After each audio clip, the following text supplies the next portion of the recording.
Merci, Monsieur le Président. Distingués représentants des pays amis d'Haïti, Mesdames et Messieurs,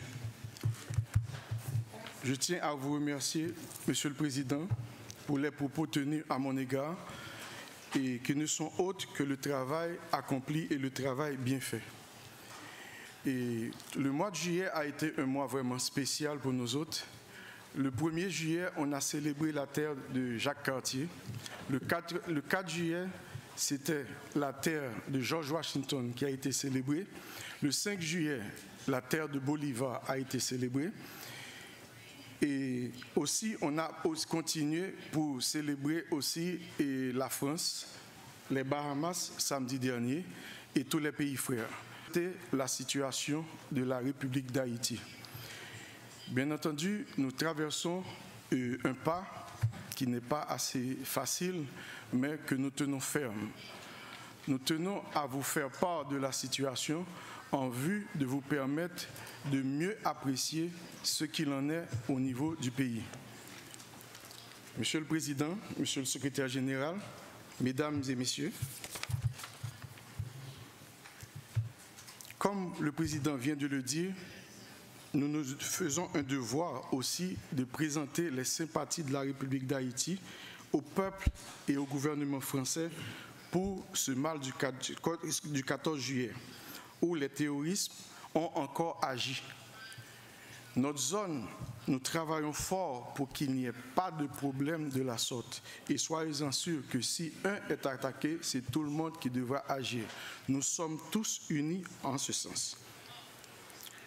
Je voudrais aussi commencer par remercier, au nom du Président de la République, Son Excellence, M. Jocelyn Privert, du gouvernement, du peuple haïtien, tous les pays membres de l'Organisation des États américains pour l'accompagnement indéfectible, le terme n'est pas faible, indéfectible que vous offrez à notre pays, parce que vous avez toujours appuyé la démocratie en Haïti. Cela fait déjà 30 ans, depuis que mon pays se trouve engagé dans un processus de démocratisation. Beaucoup d'entre nous avons subi l'effet de la dictature et nous savons les conséquences qui en découlent. Mais cependant, avec l'effort, la volonté de tout un chacun, on arrivera bien à cette démocratie que nous voulons tous pour les Amériques. Ce cheminement vers une société démocratique n'a pas été comme un fleuve tranquille.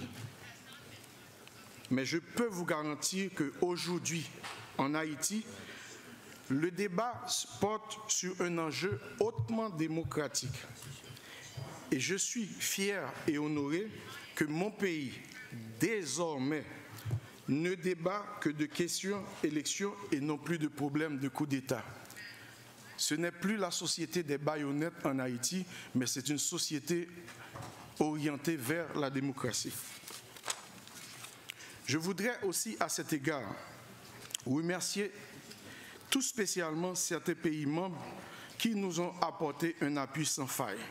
La liste est longue, parce que vous tous, je sais que de cœur et d'esprit, vous êtes avec la République d'Haïti. Mais les pays faisant partie de la mission de stabilisation des Nations Unies, je ne saurais ne pas émettre leur nom. Et aussi les États-Unis, le Canada, où j'ai eu la chance de vivre, et la famille hier aussi, je vous dis merci. Sachez que le Premier ministre est un ami, parce que tout jeune, je l'ai connu. Quand il se promenait pour aller à l'école. Moi, j'étais longtemps beaucoup plus âgé, mais j'étais un ami de son père. Les nations sœurs de la CARICOM, à qui nous partageons les mêmes destins, les mêmes difficultés, les mêmes contraintes climatiques, soyez-en sûrs que vous êtes dans le cœur d'Haïti. Permettez-moi encore d'exprimer ma gratitude au gouvernement et au peuple de la République bolivarienne du Venezuela, qui, au milieu de toute épreuve, ils ont fait montre d'une résilience qui force à l'admiration. Monsieur le Président, mon intervention de ce matin devant le Conseil permanent a pour objectif d'aider les pays membres de l'organisation à mieux comprendre l'évolution de la situation politico-électorale en Haïti. Dans cette optique, j'aimerais vous faire part des avancées significatives qui ont été faites dans le cadre de la relance du processus électoral et des résultats tangibles que nous avons obtenus au niveau du pouvoir exécutif, de la société civile haïtienne, tout en vous donnant la garantie que nous sommes déterminés à réaliser des élections libres, honnêtes, démocratiques, inclusives et transparentes. Comme vous le savez, Monsieur le Président, honorables membres, le président Privert est arrivé au pouvoir à la suite de l'accord du 5 février 2016, d'un accord politique qui lui a donné mandat en tant que président provisoire de la République, d'assurer la poursuite du processus électoral. Cet accord allait devenir le texte fondateur d'une transition politique pacifique, car il a permis de renouer le fil du dialogue national qui était sur le point de se rompre. C'est ainsi que le 14 février 2016, l'Assemblée nationale a procédé à l'élection de l'honorable sénateur Joslem Privert comme président de la République à titre provisoire. Mais à la suite de son installation, pour une durée de 120 jours pour organiser les élections. Notre pays a mis un mois de dialogue national avant d'arriver à la formation et à l'installation du nouveau gouvernement provisoire. Ce nouveau gouvernement de consensus auquel j'appartiens et qui jouit de la confiance du Parlement a hérité d'un processus électoral décrié, d'un conseil électoral qui n'avait plus aucune crédibilité et d'une contestation explosive face aux dernières élections pour cause de fraude massive présumée et d'irrégularités avérées.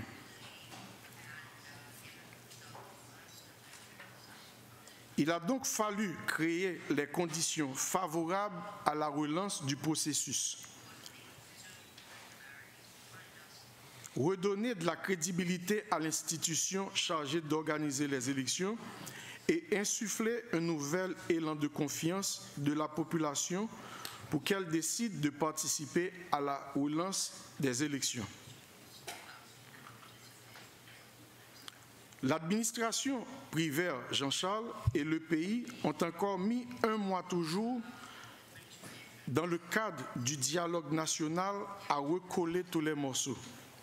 Et c'est ainsi que vers la fin de mars, on a pu aboutir à la formation d'un nouveau conseil électoral provisoire qui fait consensus au sein de la société.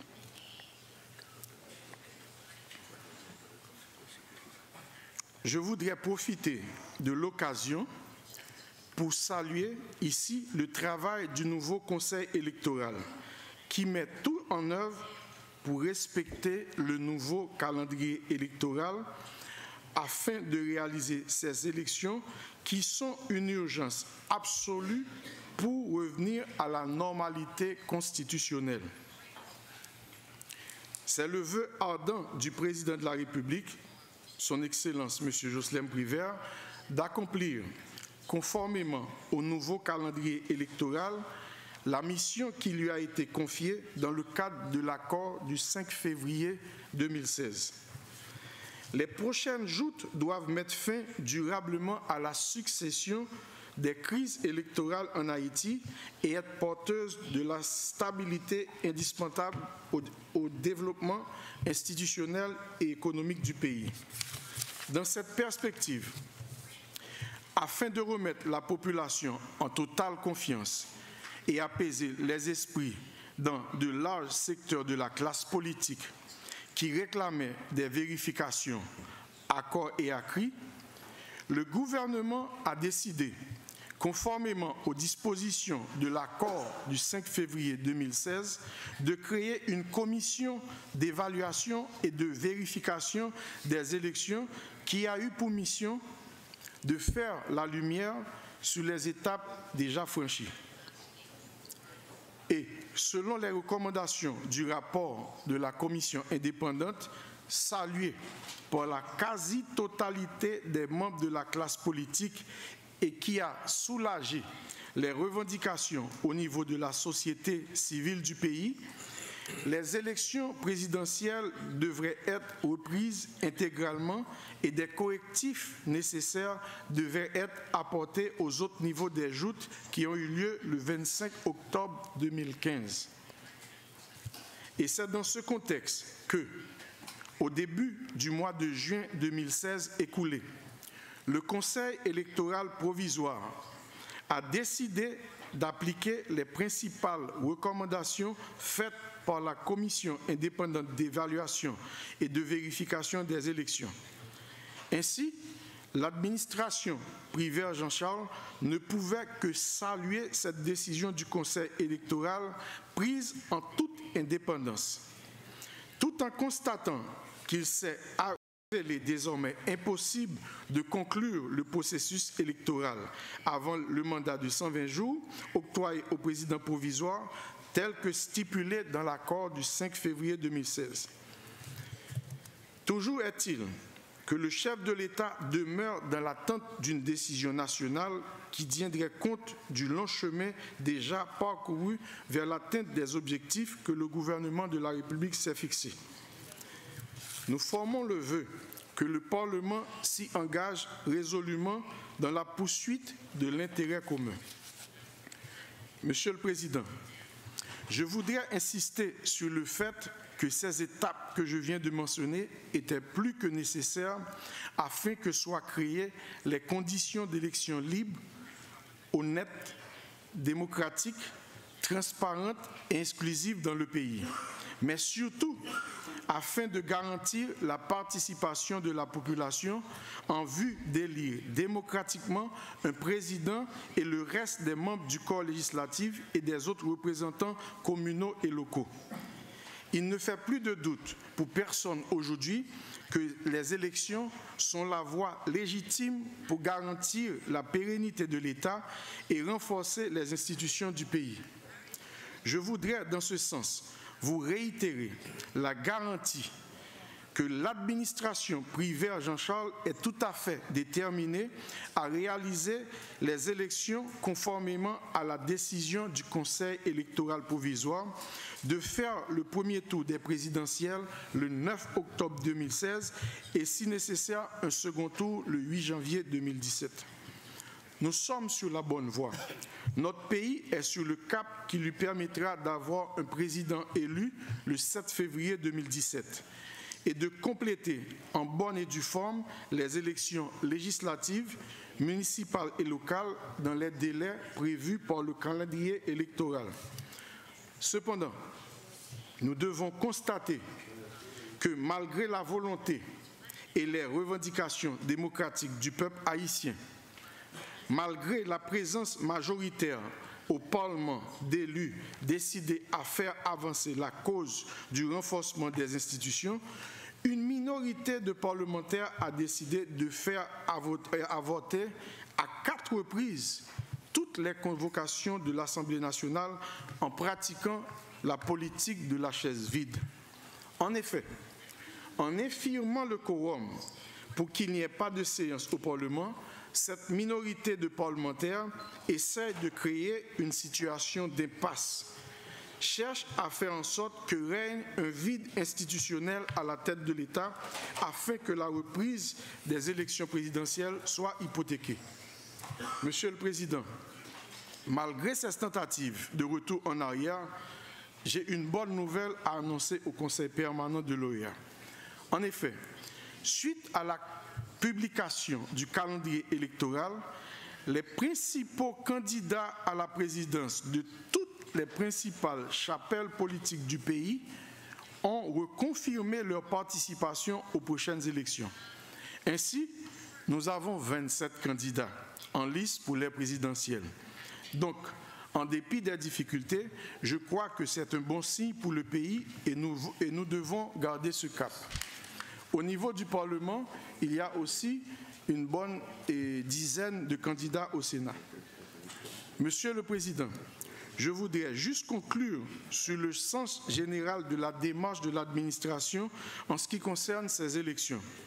Haïti est un pays qui a connu ces 60 dernières années des moments difficiles.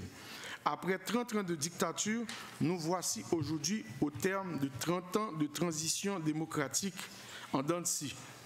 Le peuple haïtien a toujours fait montre d'une résilience sans pareille. Nous sommes un peuple debout et notre histoire dans les Amériques, à côté de Simon Bolivar, en est le plus clair testament et nous en sommes aujourd'hui fiers. Toutefois, Monsieur le Président, qu'est-ce qu'un peuple sans sa souveraineté? Qu'est-ce qu'une nation sans son identité, sans son histoire? Qui sommes-nous aujourd'hui, après plus de 2 siècles d'indépendance, si nous ne pouvons pas réaliser les élections de manière libre et souveraine? Que reste-t-il de cette indépendance acquise de haute lutte contre le colonialisme de toutes les grandes puissances du XIXe siècle, si nous ne pouvons pas permettre à notre peuple d'accomplir l'acte de souveraineté par excellence à travers les élections? Voilà pourquoi, mes chers amis de la région des Amériques, Haïti ne vient pas quémander de l'argent pour réaliser ces élections. Nous voulons rompre avec cette pratique qui torpille notre souveraineté. Malgré nos faibles moyens, nous voulons prendre en main notre destin de peuple. Nous n'allons pas refuser l'aide et la solidarité, mais nous souhaitons le négocier en toute indépendance avec nos partenaires et amis. Et en ce sens, chers amis d'Haïti, mes chers amis, la meilleure façon aujourd'hui de nous supporter consiste à nous aider à finaliser nous-mêmes nos élections. Votre solidarité est de mise. Ces élections sont pour nous la première pierre de la reconstruction de notre souveraineté, mise en sac par une dépendance trop longtemps nourrie à l'égard de certains pays. Nous avons besoin de votre soutien et nous savons que nous pouvons compter sur vous pour nous accompagner dans le processus électoral en cours. Je vous remercie.